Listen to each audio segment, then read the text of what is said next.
Ahmed D. Hussein, Minister of Immigration, Refugees and Citizenship. Ahmed D. Hussein, Ministre de l'Immigration, des Réfugiés et de la Citoyenneté.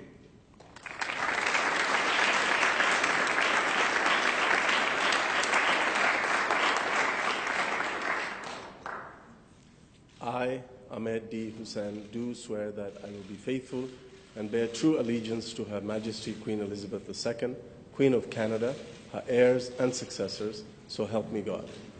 I, Ahmed D. Hussein, do solemnly and sincerely swear that I shall be a true and faithful servant to Her Majesty Queen Elizabeth II as a member of Her Majesty's Privy Council for Canada.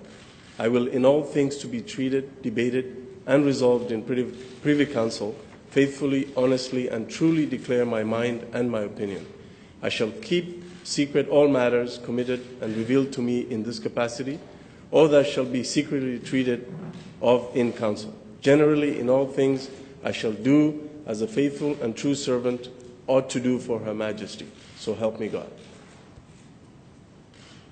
I, Ahmed D. Hussein, do solemnly and sincerely promise and swear that I will truly and faithfully and to the best of my skill and knowledge execute the powers and trusts reposed in me as Minister of Immigration, Refugees and Citizenship. So help me God.